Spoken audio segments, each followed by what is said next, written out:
La radio est une imagination. Imagination. La vôtre. Bienvenue sur iRadio 90.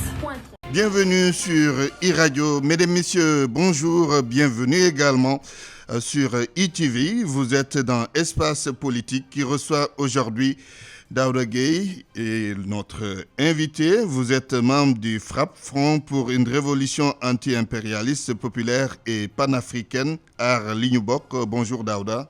Bonjour Antoine. Notre deuxième invité est Ibrahima Dia, expert économique. Bonjour Ibrahima. Bonjour Antoine. Alors, vous le savez, les auditions dans le cadre de l'affaire Petrotim ont commencé depuis hier. Ont été entendus le directeur général de Petrosen, Babacar Mbaye-Garaf, Samuel Sarr aujourd'hui. Toutes ces auditions interviennent après la sortie du procureur de la République. Le jaillissement de la lumière, c'est ce qui est attendu par l'opinion publique sénégalaise. Avez-vous espoir, Daouda Gueye, que cela va se faire? Écoutez, je dois d'abord commencer par saluer vos auditeurs et vos téléspectateurs qui nous écoutent, qui nous suivent dans cette émission. Et saluer mon vis-à-vis qui vient d'arriver et vous également et les techniciens. Souhaiter que les discussions qui vont se dérouler dans le cadre de ce débat-là vont être bénéfiques au peuple sénégalais. Maintenant, par rapport à votre question, moi je dis que, en fait, écoutez, nous sommes condamnés à demeurer sceptiques quand on sait que quelque part, si vous dites que le procureur, ce qui l'intéresse, c'est le jaillissement de la lumière, il a tardé, n'est-ce pas, donc à manifester cette volonté-là, dans la mesure où je pense que on parle du reportage fait par la radio BBC, oui. Mais je pense que depuis 4 ans, des citoyens sénégalais, journalistes, politiques, de la société civile, etc., ont eu à dire exactement la même chose et des plaintes ont même été déposées auprès, n'est-ce pas, donc, du procureur, mais il n'a pas réagi. Il a fallu effectivement que l'affaire vienne de l'international pour que effectivement ce procureur-là, activé par le gouvernement à travers le ministre de la Justice, veuille nous faire croire que son souci, c'est effectivement de faire jaillir la lumière. En réalité, Antoine, ce qui se passe aujourd'hui, c'est une opération de communication destinée non pas aux Sénégalais, en vue de les éclairer par rapport à ce dossier du pétrole et du gaz, mais plutôt destinée à l'international, aux partenaires étrangers, mais en tout cas aux pays étrangers, pour leur donner des gaz, effectivement, quant au fait qu'ils sont animés par la volonté de transparence par rapport à ce dossier du pétrole. Mais en réalité, ce n'est pas au peuple sénégalais que toutes ces initiatives-là sont destinées, mais plutôt à l'international. C'est la raison pour laquelle nous n'avons aucune raison, nous, d'être optimistes. Vous n'êtes pas optimiste. Alors, Ibrahima Dia, la lumière pourra-t-elle jaillir au vu de ce que le procureur a dit, mais au vu aussi de la démarche de la justice qui a commencé les auditions des uns et des autres? Bonjour Antoine et bonjour à vos auditeurs et bonjour aussi également à M. Gueye. Je pense que quand cette affaire a éclaté avec le reportage de BBC, mais bien avant également, il y a eu beaucoup d'interventions sur la question et la société civile, de manière générale, avait demandé à ce que le procureur se saisisse de l'affaire. Donc s'il arrive que maintenant il saisisse de l'affaire, il vaut mieux dire mieux vaut tard que jamais. Ça correspond, à mon avis, à une demande. Puisque en dehors de la saisine de la justice de la question, il n'y a pas d'autre perspective. Sinon, penser à l'international, c'est que moi, personnellement, je recuse. Je pense que nos questions doivent être réglées à notre niveau. Le procureur, c'est une institution. Je pense que les gens se focalisent souvent sur la personne du procureur. Mais le procureur, c'est une institution. Et il y a énormément d'autres personnes qui tournent autour. Et c'est une juridiction qui va depuis les enquêtes de la DIC, etc. Et c'est tous des Sénégalais, à mon avis, qui doivent bénéficier d'une présomption de patriotisme, de légitimité et de légalité pour faire le travail dans les normes qui sont acceptables. Donc à partir de ce moment, je pense que c'est une bonne chose que le gouvernement ait demandé au procureur de se saisir de la question et de faire la lumière. Maintenant, c'est au résultat qu'on va juger. Et vous avez espoir que la lumière va jaillir avec Oui, personnellement, j'ai espoir. J'ai espoir sur tout ce qui est fait dans les règles de l'art. J'ai espoir que la justice sénégalaise, c'est des Sénégalais comme nous. Et je ne peux pas penser que je suis plus honnête et plus citoyen qu'eux. J'espère qu'ils vont faire le travail. Donc j'ai beaucoup d'espoir que la confrontation des idées, que le collecte des informations, plus la demande sociale de la société civile qui est là, qui veille, qui appelle à ce qu'il y ait une bonne instruction du dossier, que le dossier sera instruit. Et quand il va être instruit, s'il y a des coupables, ils seront identifiés. S'il n'y a pas de coupables également, les choses seront dites. Et on est tous dotés de bon sens. Oui. Et chacun fera sa propre analyse des résultats et des éléments qui sortiront de cette Vous avez dit une chose importante, mieux vaut tard que jamais. Cette affaire avait été agitée il y a peut-être 3 ans. Il n'y avait pas de suite judiciaire, je peux le dire ainsi.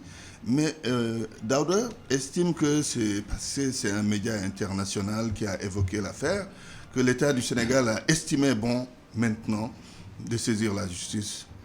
Je pense que Vous avez cette compréhension? Oui, je pense que on ne peut pas nier que le fait que Média International ait fait un reportage à charge de cette nature ait pu déclencher ce processus de la part du gouvernement. Je pense qu'il a dit, il y a beaucoup de gens qui ont déposé des requêtes, aussi bien au niveau national qu'au niveau international. Et apparemment, il n'y a pas eu de suite à ces plaintes. Et je pense que je ne peux pas soupçonner également les institutions internationales d'avoir mis le coude sur ces dossiers. Donc ça veut dire qu'il y a des instructions qui se font à ce niveau. Alors, je dis tard que jamais parce qu'à mon avis, peut-être que la seule chose qui a changé ici par rapport à ce qui a été connu, ou ce qui a été en tout cas dit depuis le début, c'est le fait de montrer un contrat et de dire que voilà ce que gagne la personne et que on soupçonne que ça soit de la corruption. La deuxième chose, c'est de dire qu'il y a eu des taxes qui devaient venir à l'État et qui a été versées dans le compte d'une personne. Oui. À part ces 2 éléments, je ne vois pas quelque chose de nouveau. Absolument. Et peut-être que ce sont ces 2 éléments, plus maintenant le document qui a circulé sur la Cour des comptes, disons pas la Cour des comptes, l'IGE, le rapport de l'IGE. À part ces 3 éléments nouveaux, et c'est peut-être ces 3 éléments nouveaux qui peuvent justifier cette saisine du procureur. Mais à part cela, le reste, c'était des dénonciations, c'était des accusations. Peut-être que ceux qui l'ont fait ont amené des documents, en tout cas au niveau du procureur, je ne sais pas, je ne peux pas confirmer. Mais pour cette fois-ci, on a mis à la place publique des documents, en tout cas on a fait apparaître des éléments de documents sur un contrat et on a affirmé qu'il y a eu de l'argent qui devait venir de l'État qui a été capté par une personne. Je pense que ça mérite d'être éclairé. C'est important. Merci Ibrahima Dia. Daouda, est-ce qu'il n'y a pas trop de politisation dans cette affaire? Est-ce que réellement, surtout du côté de l'opposition, est-ce qu'on a posé les questions de fond dans ce dossier? Écoutez, Alassane, à la base, ce problème a d'abord été agité par les non-politiques, des journalistes. Vous connaissez votre confrère Baba Aïdara, qui a fait, n'est-ce pas, donc, beaucoup de sorties sur ce dossier-là du pétrole, en apportant, n'est-ce pas, donc, des arguments qui ont été documentés. Oui. Mais là, je parle de l'opposition, de la classe politique de façon générale. Mais la classe politique, elle est dans son rôle. Parce que qu'est-ce que vous voulez? Parce que le rôle, n'est-ce pas, donc, de ces partis politiques, c'est effectivement de veiller dans le cadre d'un débat contradictoire à ce que justement les intérêts du Sénégal contradictoire avec des éléments à l'appui aussi. Je pense que c'est important pour le débat. Mais je pense qu'il y a des leaders d'opposition qui ont eu à produire même des livres sur la question, qui ont eu à déposer des plaintes au niveau, n'est-ce pas, donc... Vous parlez d'Ousmane Sonko. Bien sûr, pour ne pas le nommer. Et il y a d'autres également qui ont eu à produire, n'est-ce pas, donc, des textes documentés dans le sens, effectivement, d'alerter l'État sur la nébuleuse qui entoure, n'est-ce pas, donc, ce dossier du pétrole. Mais l'État a fait la sourde oreille. Je pense que quand la BBC a fait son reportage, quand ça a été rendu public, la première réaction des gens de ce gouvernement a d'abord été, n'est-ce pas, de snobber effectivement ce nouvel élément qui, n'est-ce pas, donc venait de débarquer dans ce dossier-là, en disant soit que oui, écoutez, qu'est-ce qui se passe? Le ministre de la Justice lui-même, le jour de la Korité, dira que oui, Aliou Sall étant un musulman, je ne pense pas qu'effectivement il aille tamper dans les histoires de corruption. Le président de la République lui-même, après la prière du vendredi, interrogé sur ce scandale-là, la prière de la Korité, la prière de la Korité, a tout simplement balayé cela d'un revers de main en disant que oui, ça m'a raqué, etc.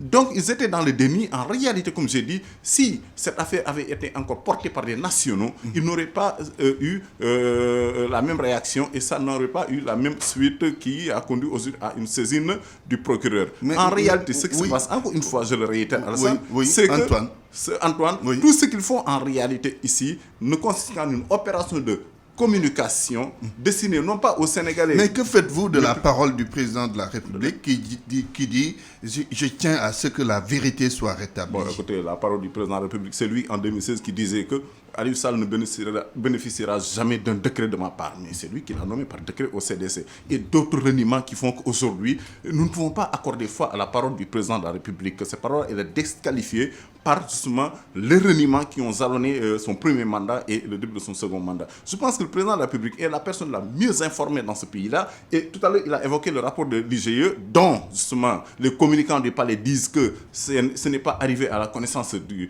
président de la République, ce qui pose problème dans la mesure où c'est lui-même qui a commandité en donnant ordre de mission aux enquêteurs de l'IGE pour justement projeter un faisceau lumineux sur cette affaire-là. Et quelle déduction en faites-vous? La déduction qu'on en fait, c'est qu'il est passé outre les recommandations de l'IGE parce que tout simplement, dans cette affaire-là, ce qui pose problème, c'est justement un problème de conflit d'intérêts, parce que nous voyons Aliou Sall qui, à l'époque, était fonctionnaire d'État du Sénégal en poste à l'ambassade de Chine, qui est parti dans des affaires avec un privé, notamment Franck Timis. Il y a également des soupçons de délit d'initié, parce que le président de la République est la personne la mieux informée par rapport à nos ressources pétrolières et gazières, eu égard aux différents postes stratégiques qu'il y a eu à occuper dans ce secteur-là. C'est la raison pour laquelle, justement, ce que nous réclamons, c'est effectivement, depuis avant même que la BBC ne fasse un reportage, c'est que la lumière soit faite sur ce dossier-là et que ce dossier soit transmis à la justice et que la justice, avec célérité, puisse éclairer la lanterne des Sénégalais. Très bien. Alors, Ibrahima Dia, il y a le fameux décret d'approbation signé par le président de la République, Macky Sall, quand il est arrivé au pouvoir. Est-ce qu'il avait la latitude de ne pas signer ce décret ou bien il devait tout simplement le signer? Bon, je ne peux pas dire parce que je ne suis pas spécialiste de la question. Ce que j'entends dire de part et d'autre, c'est que le président de la République commandite des missions. Il y a des recommandations qui lui sont faites. Oui. Et il apprécie du fait de sa responsabilité par rapport également à d'autres informations, de son niveau d'information, qu'est-ce qu'il faut faire. Oui. Donc je ne peux pas à ce niveau dire qu'est-ce qu'il devait faire ou ne pas faire. Ensuite, il y a certains qui estiment que dès lors qu'il y a une convention qui est signée, cette convention-là engage l'État et que le décret d'application est une mesure qui permet d'opérationnaliser la décision. Tout ça, je ne peux pas dire. D'autres disent que le contrat avec Franck Timis était déjà approuvé par le président Wade, même s'il n'y a pas un décret. Mais pour moi, la question n'est pas là. À quel niveau elle est? Pour moi, la question est de savoir est-ce que dans ces contrats, le Sénégal gagne ou perd. Et quand chacun devrait se faire sa propre religion. Puisque à un moment donné, l'impression, et moi-même je fais partie peut-être de ceux qui étaient dans cette compréhension, c'était que le Sénégal ne gagnait que 10% des contrats. C'est peu. C'est peu. Et qu'en réalité, les gens ont fait de l'entre-gens, etc., pour que le gars ait le contrat. Après avoir lu et aller sur le site, tous les contrats, je me rends compte que cette information est complètement fausse. Après, parce qu'il y a à peu près 11 contrats qui ont été signés. Donc, il n'y a pas que 2 contrats. Oui. Et parmi ces 11 contrats, il y en a 3 ou 2 où il y a des découvertes. C'est le Cain Energy et celui dont on parle de Timis Corporation. Alors, dans tous les cas que j'ai vus, que j'ai lus, l'État a 50% et le groupement a 50%. Et dans le groupement, il y a Petrosen qui a 10%. Donc c'est comme ce qu'on appelle chez nous Baïsedo ou Rempetien. Tu as ton champ, tu ne peux pas l'exploiter. Quelqu'un, tu as les moyens, il vient et vous vous entendez. Vous lui dites, bon, ok, vous allez exploiter, mais ce que vous allez en tirer, on va se le partager entre le propriétaire de la terre et vous. Maintenant, le propriétaire de la terre prend quelqu'un qui suit l'affaire. Parce que lorsqu'on va faire le partage, on va enlever les frais, d'abord, qui ont été engagés. Ce qu'on appelle dans le Rempetien ou dans le truc, les peines. On enlève les frais. Ensuite, c'est le reste qu'on se partage. Maintenant, là où il y a le piège, c'est quelles sont les peines, quelles sont les charges qui ont été engagées. Et comment on peut faire, nous, pour nous assurer que quand ces compagnies vont dire qu'on a mis tant de milliards, que c'est effectivement ces milliards qui ont été dépensés. Et c'est dans ce cas-là que celui qui est propriétaire du site vous dit, je vous mets un demi-sourga et vous travaillez avec lui. Et lui, il va surveiller tout ce que vous allez faire et c'est vous qui devez lui payer 10% de votre part, sans qu'il ne mette de l'argent. Et c'est ça le rôle de Petrosen. Donc quand j'ai compris ça, je dis, bon, il y a quelque chose qui ne marche pas. Parce que si tous les contrats sont faits de la même manière, quelle perte ou quel avantage ou des inconvénients on a, que ce soit Massamba ou Mademba? Pour vous, il y a transparence dans les contrats. Je ne dis pas qu'il y a transparence. Dans les contrats, je veux dire. Pour moi, les contrats se ressemblent et a priori, on ne paie rien par rapport aux intérêts du peuple sénégalais. Maintenant, dans la façon dont les gens ont été choisis, par exemple, la façon dont Tullow a été, parce que Tullow, d'après ce que j'ai lu, a été le premier à avoir le contrat. Il a fait 3 ans, il n'a pas pu faire grand-chose. À l'époque, l'État, pour moi, c'est une continuité, l'État lui a retiré et l'a donné à Timis. Et tout est venu de là, d'ailleurs, avec une dénonciation de Tullow. Maintenant, cette affaire-là, il faut la creuser pour savoir qu'est-ce qui s'est passé pour qu'on le retire à Tullow. Est-ce que c'était légal ou non, pour qu'on donne à un autre. Puisque même Tullow a dû payer des pénalités pour n'avoir pas fait les investissements. Alors, pour moi, c'est là le truc. D'abord, la première chose, comment on peut faire pour que notre part, on l'ait, que les gens ne nous trompent pas dans l'évaluation de ce qu'ils ont récolté et dans les dépenses qu'ils ont faites, parce que c'est eux aussi qui vont collecter. Et ils peuvent nous dire qu'on a sorti tant de millions de barils alors qu'on en a sorti plus. Et c'est ça, c'est là l'enjeu, à mon avis.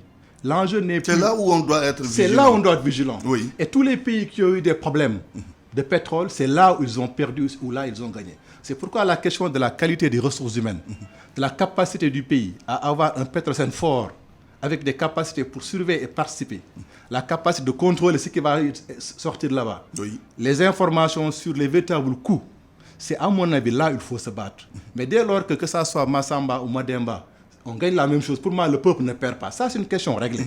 Maintenant, l'autre question, c'est pourquoi on l'a retiré à celui-là. Comment est-ce que d'autres ont eu des intérêts? Parce que même s'il y a des parts qui sont données à d'autres, c'est dans la part du groupement. Mais en tout cas, la part du Sénégal, elle ne bouge pas. Elle a laissé 50% plus les 10%.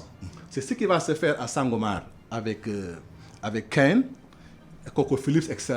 Et c'est ce qui va se faire également dans tous les autres contrats. Il y a des gens qui ont dépensé et qui n'ont pas encore trouvé. Et il y a toutes les nationalités dans les 11 que j'ai vues. Donc j'ai voulu me donner ma propre religion sur l'affaire en lisant les contrats et je souhaiterais que tout le monde fasse la même chose. En ce moment, on a une vision plus claire. Maintenant, après... Peut-être même on n'en serait pas là, en tout cas par rapport à certaines questions. Même s'il y a des zones d'ombre à éclairer, comme vous l'avez dit. Voilà. Daouda Gueye, ce qu'il dit, c'est ceci, le Sénégal ne perd pas dans cette affaire. Est-ce que vous avez la même certitude et la même conviction? Le problème, en réalité, il ne faut pas le déplacer. Nous, ce que nous disons, c'est en réalité qu'il y a des soupçons, mais très forts, concernant des cas soupçons de corruption. De corruption, mais également de conflit d'intérêts, de népotisme, mais également de délit d'initié. Et nous aimerions être éclairés par rapport à tout cela. En fait, la nouveauté, ou bien les éléments nouveaux que le reportage de BBC a amené, mais ça consiste en des chiffres. Mais tout ce que BBC dit, la journaliste de BBC dit dans ce reportage-là, à travers les personnes qu'elle a interviewées, a déjà été dit et redit. Ce sont les chiffres qui ont été une nouveauté. Quand on vous dit que pendant 5 ans, le sieur Aliou Sall, le frère du président de la République, a perçu un salaire de 25 000 $. Oui. Hein? Quand on vous dit que, en fait, les taxes qui devaient aller à l'État, puisque l'État a dit qu'il a exonéré, ces taxes-là ont été effectivement virées, mais que c'est tombé dans l'escarcelle d'Aliou Sall via l'entreprise Necotrans que gère son oncle, actuel maire de Pikine, Abdoulaye Timbo. Mais ça fait une nébuleuse. En réalité, nous, c'est sur ça que nous faisons focus. C'est la raison pour laquelle, évidemment, nous comprenons la stratégie qui consiste soit à créer des problèmes dans le problème pour essayer de nous détourner du véritable problème dont je viens d'évoquer les éléments, ou bien à créer des problèmes ou bien des affaires à côté de l'affaire. Mais nous, le peuple sénégalais, nous, n'est-ce pas donc les gens de la société civile, mais également des partis politiques, ce sur quoi nous faisons focus, c'est sur notre volonté d'être éclairés par rapport effectivement à cette nébuleuse-là qui a des relents de népotisme, des relents de conflits d'intérêts, des relents de délits d'initiés et de corruption. C'est sur ça que nous aimerions être éclairés et c'est sur ça que nous restons. On est bien d'accord, mais ce qu'il dit aussi, est important. Il faut voir ce que le Sénégal a gagné dans cette affaire et ce qu'il a perdu, n'est-ce pas? C'est important, non? C'est important. Il a dit tout à l'heure qu'en réalité, ce qui fait que dans beaucoup de pays où on a découvert des gisements de pétrole, ensuite il y a des difficultés, c'est que quelque part, il n'y a pas de ressources humaines de qualité pour pouvoir défendre les intérêts de leur pays. En réalité, au Sénégal, nous ne manquons pas de ça. Je pense que le rapport de l'IGE, dont ils ne veulent pas que les gens parlent, mais ce rapport-là, de toute façon, la censure, elle est inopérante de tout le temps. Quelle que soit l'époque considérée, la censure est toujours demeurée. Parce que les idées, on ne peut pas les arrêter. Surtout aujourd'hui où avec les technologies de l'information, de la communication, l'information circule. Et de ce point de vue, je pense que des recommandations fortes ont été faites au président de la République à travers ce rapport de l'IGE et qui devait le dissuader de signer, n'est-ce pas, donc, de confirmer, n'est-ce pas, donc, ce décret-là qui avait été signé par le président qui l'a remplacé. Mais il est passé outre tout cela. C'est la raison pour laquelle... Préciser que, contrairement à ce qu'on dit, à savoir que Aliou Sall a commencé à travailler avec Timis bien avant l'arrivée du président de la République à la tête de ce pays-là, c'est absolument faux. C'est en 2012, au mois de juillet, donc après. C'est la raison pour laquelle, parce que ces gens-là, ce ne sont pas des enfants de cœur. Timis a compris qu'il a essayé de jouer sur les deux tableaux, avec Abdoulaye Wade et avec le candidat le mieux placé pour le succéder, ou bien en tout cas pour l'amener au second tour. Et entre les deux tours, puisque le vent a semblé tourner en faveur, n'est-ce pas, donc, de Macky Sall, évidemment, Timis a bondi sur l'occasion pour essayer de se rapprocher de Macky Sall à travers quelqu'un qui lui est proche, et ce quelqu'un-là, en l'occurrence, c'est Aliou Sall. C'est la raison pour laquelle, effectivement, le président de la République savait au mois de signer, n'est-ce pas, donc, ce décret-là, évidemment, ce contrat-là, il savait que Aliou Sall était en affaire avec Franck Timis. Donc, il était conscient de ce qu'en réalité, il allait cautionner un conflit d'intérêts très bien d'initier et une opération de corruption. Oui, juste une dernière question avant de donner la parole à Ibrahima Dia. L'opposition exige la lumière dans cette affaire. Et dans ce combat, il y a à l'avant-garde des opposants comme Abdoul Mbaye qui a été Premier ministre et qui a contresigné ce décret. Est-ce que quelque part, ce n'est pas gênant pour cette personne-là dont la responsabilité est quelque part... Non, je pose une question tout simplement. Non, en fait, je voudrais justement, dans la question, il y a quand même... un thème que vous reposez, vous parlez de l'opposition, mais arrêtez. La plateforme dans laquelle... Oui, parce que j'ai un opposant devant moi. La plateforme dans laquelle, effectivement, se trouve Frappe France Dégage avec le mouvement Y en a marre, avec d'autres organisations de la société civile, mais bien sûr avec des politiques. N'est-ce pas? Cette plateforme-là, elle est hétérogène, elle n'est pas constituée que de...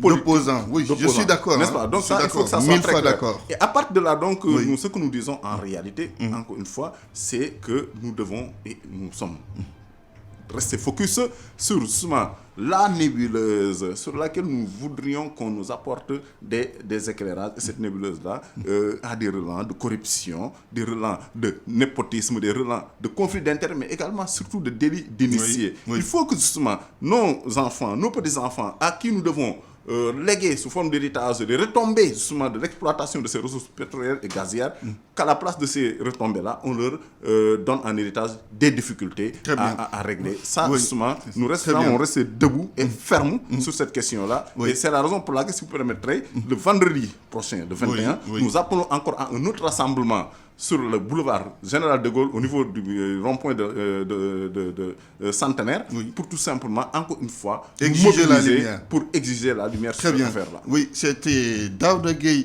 et Ibrahima Dia, mes deux invités dans Espace Politique. Et Ibrahima Dia, oui, justement. Alors, un scandale à 10 milliards de dollars. Certains ont accusé BBC de vouloir déstabiliser notre pays. Est-ce que ce n'est pas quelque part une vision tronquée de cette affaire?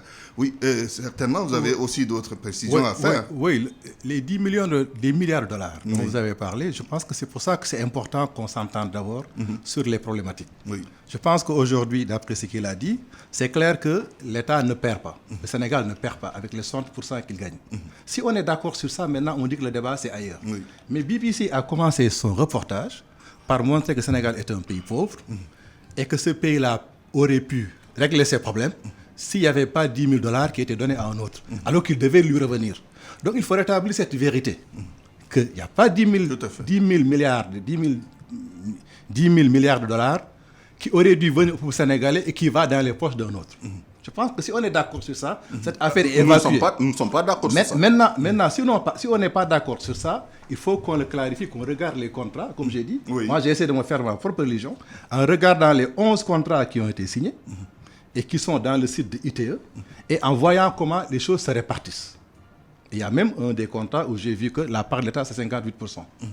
Et il y a le cas de Caen, parce que Caen est plus intéressant d'ailleurs, Caen Énergie, Coco Flix, etc., est plus intéressant d'ailleurs que le cas de Petrotim. C'est parce que c'est Caen où il y a du pétrole. C'est là-bas où ça va démarrer. Et c'est le même principe, les mêmes règles qui ont été dites. Donc j'aimerais que la société civile se positionne comme des interpellateurs qui interpellent, qui demandent que la lumière soit faite, On n'en fait que ça. mais qui n'accusent pas, qui disent tout de suite que c'est vrai, puisqu'il y a des relents. Je suis d'accord, s'il y a des relents, c'est encore des soupçons. Et il faut demander à quelqu'un de le clarifier. Mais vous ne pouvez pas dire qu'il y a des relents et vous affirmer. Vous pensez qu'il y a, disons, une déduction hâtive? Hâtive, c'est ce que je pense. Oui. Il y a une déduction hâtive. Et chaque fois qu'il y a quelque chose, des enjeux, le Sénégal est un pays qui est un enjeu stratégique au niveau international. Oui. Il faut qu'on le comprenne. Et il faut qu'on se dise aussi, rien n'est gratuit dans les enjeux stratégiques. Il y a toujours des enjeux cachés, il y a des agendas cachés, des agendas connus. Et donc nous devons être prudents, poser nos problèmes, les poser réellement comme il le fait en disant, on pense qu'il y a des relents de corruption, il y a des relents de d'initiés, nous pensons que le gars il savait que l'autre allait gagner, etc. Bon, à confirmer, nous pensons que Macky Sall, parce qu'il a été à Petrosen, il savait qu'il y avait là du pétrole et c'est pour ça qu'il a signé. Ça aussi c'est une hypothèse. Il faut te donner les moyens de confirmer ces hypothèses. Tout en se disant, d'abord, la première question, c'est est-ce que le Sénégal perd ou est-ce que le Sénégal ne perd pas? Si les choses qui sont passées ou qui auraient pu se passer entre celui qui a gagné, celui qui avait la licence et qui aurait vendu, si ce qu'il a vendu à l'autre, il a gagné de l'argent ou il n'a pas gagné, est-ce que ça nous fait perdre, nous, notre part? Moi, c'est comme ça que je pose la question en étant une analyse très simple, comme on le fait dans tous les contrats de partage.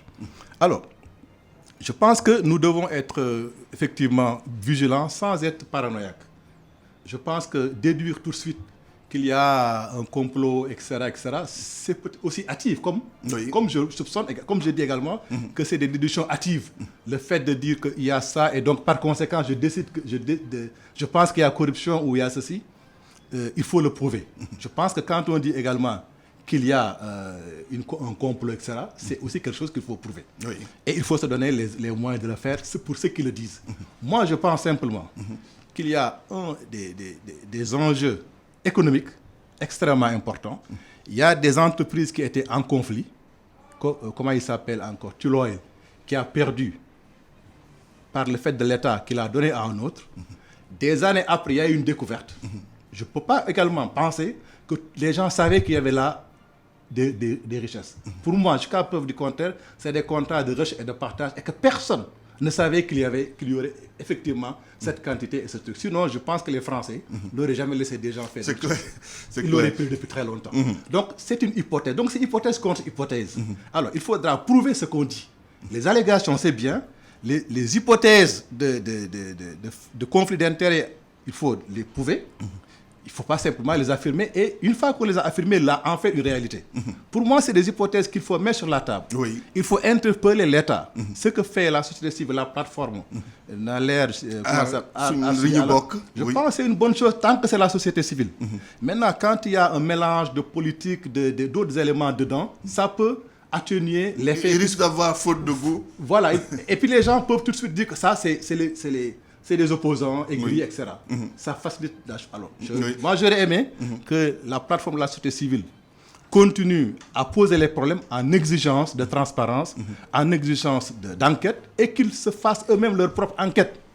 Et qu'on dise aux populations la vérité en traitant tous les dossiers faits carte sur table, et non pas sur la base simplement d'hypothèses, etc. Moi, je pense que c'est ça qui fait avancer les pays. Très bien. Et dans tous les pays du monde où il y a des ressources, ces débats se posent. Sans doute. Voilà. Mais alors, Daouda Gueye, pourquoi vous n'êtes pas resté sur un air interrogatif, mais plutôt sur un air déductif, comme il l'a dit? Mais Antoine, des faits sont là.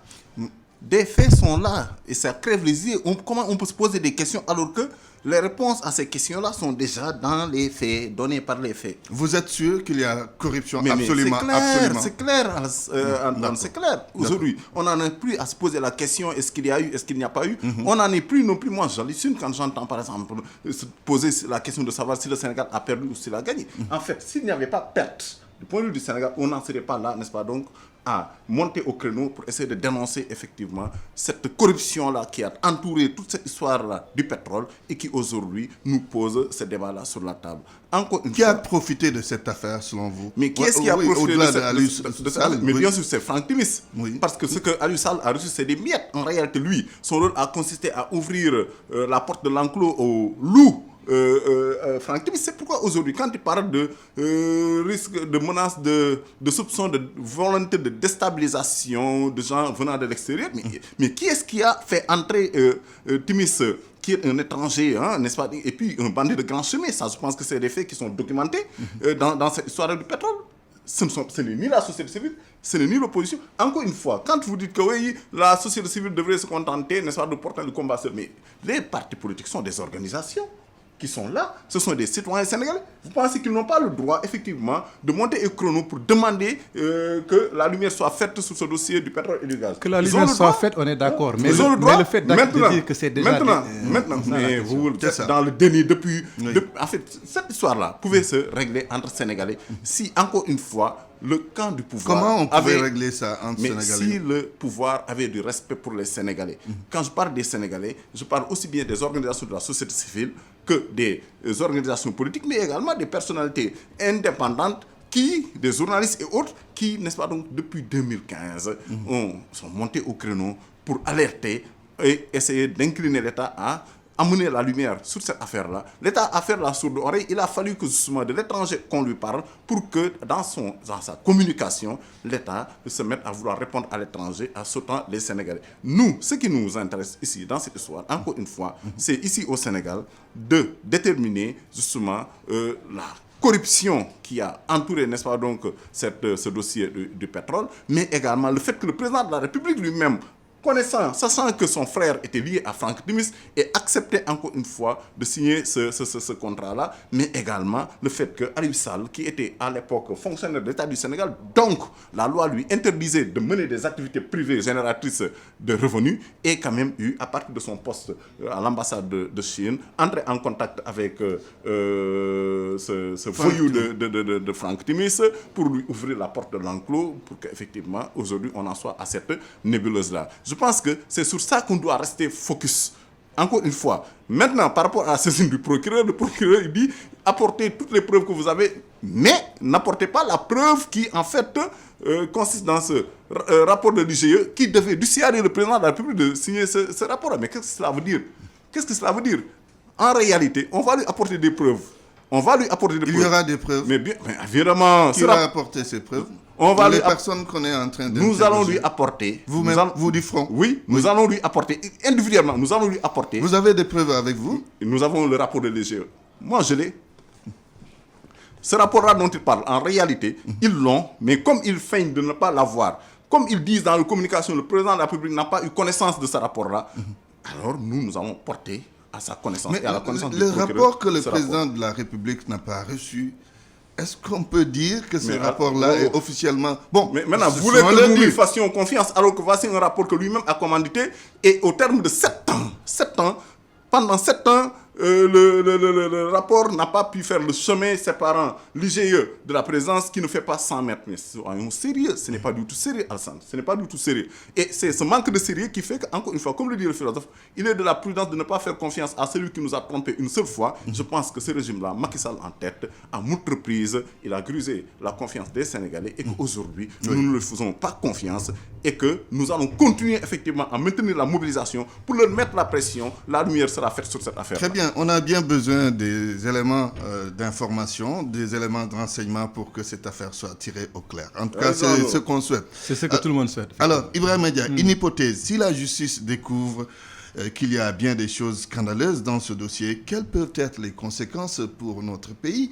Parce que quand même, il y a des sociétés internationales qui sont citées dans cette affaire, BP, Cosmos Energy, et puis il y a aussi d'autres sociétés. Alors, quelles peuvent être les conséquences pour notre pays? Oui, je parle la première chose pour revenir un peu sur sa conclusion. Quand on dit on demande la lumière, on ne peut pas en même temps dire que c'est évident, que tout est clair, puisqu'il dit qu'il va apporter des preuves. Mais les faits sont là. Oui, mais les faits ne prouvent pas. Les faits qui disent qu'on a perdu de l'argent, il n'y a pas de faits qui le font. C'est des déclarations. Vous perdez de perte d'argent. Nous parlons de cette nébuleuse-là, de cette corruption. Non, on parle de deux choses. Moi, je veux qu'on fasse la différence entre le fait de dire que le Sénégal a perdu, et alors que les contrats ne montrent pas cela. Si on me dit que les faits sont là, que les Sénégalais ont perdu de l'argent, je veux qu'on montre les faits, c'est quoi? Ce n'est pas des déclarations. Deuxièmement, vous dites les faits sont là, qu'il y a de la corruption, il y a la concussion, il y a le délit d'initié. C'est des hypothèses. A égale B, B égale C, donc égale D égale C. C'est ce genre de raisonnement. Mais en matière d'accusation, surtout pénale, quand on met en cause des personnes, leur dignité, leurs droits humains, on ne peut pas le baser juste sur des affirmations que l'on relie. Parce que Macky Sall était à Petrosen, après il est président, donc il savait, etc. Ça, c'est pas des faits. C'est fait, c'est effectivement qu'il était là. C'est fait, c'est qu'il est devenu président. Mais le fait de dire que ça implique ça, ce n'est pas démontré. Donc c'est ça que je suis en train de dire. Il faut pouvoir le démontrer. Il faut pouvoir démontrer que l'autre a reçu de l'argent. Je pense que ça, si les faits démontrent qu'il a reçu de l'argent qui était envoyé pour le fisc et que c'était prévu et qu'il l'a détourné, mais il devra être condamné pour cela. Oui. Et pour moi, ça n'a pas de conséquences pour le pays, parce que les questions de corruption, si vous faites des formations sur la corruption, moi j'en ai fait, quand vous le faites aux États-Unis, vous voyez que chaque jour, il y a des gens qui sont arrêtés pour des cas de corruption, partout dans le monde. Donc c'est des faits qui existent, qui sont consubstantiels au développement économique. Donc il est possible qu'il y ait des Sénégalais qui puissent, pour une raison ou une autre, être condamnés sans que ça ne remette en cause le pays ou que ça atteigne complètement le pays. Est-ce que ça ne va pas impacter sur une certaine crédibilité de notre pays en termes d'image et de confiance? Oui, ça peut atteindre l'image, ça peut atteindre peut-être la confiance. Mais la confiance, tous les pays du monde où il y a des développements, il y a des corruptions, sans que ça n'atteigne la confiance. En France, combien de cas de corruption vous voyez qui sont allégués? Est-ce que ça diminue la valeur de la France? Non, parce que c'est consubstantiel. Il y a des gens qui, pour des raisons personnelles, sont enclins à avoir des actes criminels, que ce soit de la corruption ou autre. Mais ça ne peut pas remettre en cause la valeur du pays et du peuple. Parce qu'en définitive, le Sénégal, ce n'est pas ceux qui gouvernent. Le Sénégal, c'est tous les Sénégalais. C'est nous tous qui nous battons du matin au soir depuis les années, depuis que Senghor est là, pour qu'il y ait un pays démocratique qui fait des pas, pour qu'il y ait un pays de plus en plus transparent, etc. Donc c'est cette perception que les gens ont dans le monde du Sénégal. Ce ne sera pas parce qu'il y a telle personne. Et on a eu le cas de Wade. Ce n'est pas parce que Wade a donné de l'argent à Segura que l'image du Sénégal s'est effondrée. C'est Wade c'est son image à lui. S'il y avait des cas comme ça, c'est les personnes incriminées dont les images sont faites. Et cela permettrait de prendre encore des mesures pour renforcer encore le dispositif. On parle actuellement de conflits d'intérêts. Mais on devra travailler à davantage développer des processus et des lois sur les conflits d'intérêts. Il n'y en a pas tellement. Il faut d'abord sanctionner. Oui, mais il faut d'abord que la loi le prévoie. Il faut d'abord que la loi le prévoie. Mais bien sûr que la loi le prévoit. Non, il n'y a pas une loi sur le conflit d'intérêts. Ah bon? Non, il n'y en a pas. On se bat dans pour la que ça existe. législation qui régit les fonctionnaires. Ça, c'est les fonctionnaires. Oui, mais il était fonctionnaire. Oui, non. Donc, il est formellement interdit en fonctionnaire. Il va poursuivre, vous aurez la parole. Mais on ne l'appelle pas conflit d'intérêts. Ça, il y a des interdictions et des limitations pour un fonctionnaire. S'il a fait en tant que fonctionnaire des choses qu'il ne devait pas faire, d'autres fonctionnaires le font, il faudra les sanctionner parce que c'est interdit. Mais c'est différent du conflit d'intérêts. Le conflit d'intérêts aux États-Unis, c'est bien structuré. Il y a une loi qui dit tel ne peut pas être ceci, etc. Il y a même des éléments de perception qu'on intègre dans le conflit d'intérêts. Donc on doit travailler à renforcer nos lois. Parce qu'un pays évolue comme ça également. C'est en face des défis, en face des problèmes qu'on n'avait pas prévus ou qu'on n'avait pas bien anticipés, qu'on renforce le dispositif. Tout ce qui est la déclaration de patrimoine, tout ça n'existait pas il y a 10 ans, 20 ans. Oui. Mais c'est à cause des problèmes qu'on est poussé au niveau pris les problèmes en charge. Voilà. Je pense qu'il faut en avoir cette perception positive quand il y a des choses comme ça pour faire avancer notre société.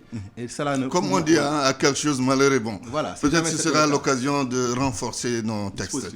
Oui, et justement, Daouda Gueye, est-ce qu'il n'y a pas contradiction quelque part quand vous dites que vous avez des éléments de preuve et en même temps vous demandez que lumière soit faite sur cette affaire? Mais en fait, le procureur a parlé en connaissance de cause. Il demande à ce que, en ironisant, en parlant d'experts pétroliers, en réalité... Pétroliers. Ce jour-là, c'est à un cirque qu'on a eu droit. Parce que le procureur, il n'agit que quand il est activé, quoi. Parce que cette question-là, comme j'ai dit, quoi, elle ne date pas d'aujourd'hui. Elle a été soulevée, mais ressassée par des gens de la société civile, des journalistes, etc. C'est maintenant que le procureur, activé par le ministre de la Justice, donc par Macky Sall, qui dans un premier temps avait dit que c'est une affaire privée dans laquelle l'État ne va pas intervenir, finalement c'est devenu une affaire d'État. Pourquoi? Parce que tout simplement, c'est une affaire qui éclabousse son frère, comme il l'a dit, Rakam. D'ailleurs, moi, c'est ça quoi, qui fait qu'aujourd'hui, on ne doit pas seulement rester sur le terrain du droit, mais également avoir un pied sur le terrain de la morale. Et je pense que c'est immoral. Après ce qu'on a vécu entre 2011 et 2012, en dénonçant un supposé projet de dévolution monarchique, en dénonçant la présence du fils de l'ancien président de la République, en l'occurrence Karim Wade, dans la gestion des affaires de ce pays-là. Et tout cela, nous l'avons dénoncé. Nous étions du même côté de la barricade avec Macky Sall et ceux qui aujourd'hui, n'est-ce pas, donc, essaient de défendre Macky Sall et son frère dans cette histoire-là. Mais aujourd'hui, ce n'est pas seulement un fils de président qui est dans les affaires, mais c'est toute la famille. Et en tête, nous avons Aliou Sall. Je pense que en 2011-2012, nous avions pensé que ces histoires-là, nous les avons dépassées et laissées dans le passé, quoi. Que le président Macky Sall, 7 ans après, nous ramène, n'est-ce pas, donc, nous réédite, n'est-ce pas, donc, ce problème-là. C'est ça qui, moralement, en réalité, en ce qui concerne justement la confiance que nous avions placée en lui, mais également la certitude que nous avions de ce que l'intervention de la famille du président, la gestion des affaires de l'État était derrière nous dans le passé. C'est ça qui, n'est-ce pas, donc, nous pose problème. C'est la raison pour laquelle, maintenant, quand vous nous dites que oui, rien ne nous dit que Macky Sall le savait, mais écoutez, je pense que depuis 2-3 décennies, les gens parlaient de la présence dans le sous-sol sénégalais de ressources pétrolières et gazières, surtout de ressources pétrolières. Je pense que pour quelqu'un qui, comme Macky Sall, a eu à occuper pratiquement toutes les fonctions dans ce secteur-là et des fonctions stratégiques, de chef de service au poste de directeur général de Petrosen, ensuite Premier ministre, ministre de l'Intérieur, ensuite Premier ministre, Macky Sall ne pouvait pas ignorer effectivement qu'il y avait des gisements de pétrole et de gaz dans le sous-sol sénégalais. C'est d'ailleurs la raison pour laquelle aujourd'hui, si on est de bonne foi, on ne peut pas du tout être sceptique par rapport justement à son niveau d'information. Il savait bien qu'il y avait des ressources gazières et pétrolières. Il savait bien que son frère était en affaire avec Franck Timis, alors qu'il n'avait pas le droit de le faire parce que le droit le lui interdisait en sa qualité de fonctionnaire de l'État du Sénégal en poste à l'ambassade de Chine. Il savait. C'est la raison pour laquelle, compte tenu de tout ce qu'il savait, effectivement, voilà des faits qui attestent de ce qu'il y a eu corruption, il y a eu népotisme, il y a eu conflit d'intérêts, il y a eu également d'initiés. Très bien. Nous sommes au terme de cette émission. Oui, la dernière prise de parole, Ibrahima Dia. Oui, c'est en tout cas toujours pour rester dans une logique qui est la nôtre, qui est de logique de Mandou. Je pense que c'est un principe fondamental qui peut permettre aux gens de bien vivre en société. Je pense que sur les questions morales, on peut être d'accord. Sur les questions d'éthique, on peut être d'accord. Mais quand on attaque ou quand on accuse sur le plan légal, on doit le faire avec des preuves, avec des éléments. Et également, l'on doit chercher toujours à voir quel est l'intérêt du pays et dans quoi on est en train de faire évoluer le pays. Et être soucieux de voir comment chaque fois on peut faire des petits pas ou des grands pas au pays pour être parmi les meilleurs dans ce monde. Je pense que c'est ça qui doit nous préoccuper tous. Et à partir de ce moment, si il y a des informations ou des soupçons ou des doutes que nous avons la justice on doit faire la pression sur la justice pour qu'elle ouvre des enquêtes pour établir s'il y a lieu des faits, mais qu'on ne peut pas, sur la base d'hypothèses et sur la base de conclusions hâtives, condamner, disons, dans les médias, dans la place publique, des gens qui ont le droit, en tant qu'être humain, de se défendre. Très bien. Donc pour moi, l'État est le plus important. Tout le reste est secondaire. Comme disait Cheikh Anta Diop, très bien.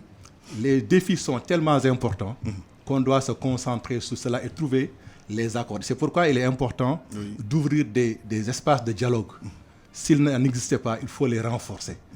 Le fait de s'opposer, le fait que société civile, État, etc., politique se tapent là-dessus, pour moi, ce n'est pas ça l'avenir du pays. L'avenir du pays, c'est de voir comment on peut avoir des convergences fortes sur les véritables changements qu'on souhaite apporter à ce pays pour l'inscrire définitivement dans la stabilité, pour que ces ressources-là, nous puissions les exploiter de la meilleure manière et en tirer le mieux profit dans la paix et la solidarité, qui doit être notre créneau, en développant en maintenant notre culture de paix et de dialogue. Et le tout dans l'intérêt de notre pays. Finalement, c'est ça. En tout cas, merci Ibrahima Dia, vous êtes expert économique. Merci d'avoir accepté cette invitation. Daouda Gueye, nous sommes au terme de cette émission. Bon, je vous donne 30 secondes. Voilà. Oui. Donc, pour dire qu'effectivement, lui, il a le même discours que nous. Vous devriez venir à nos rassemblements.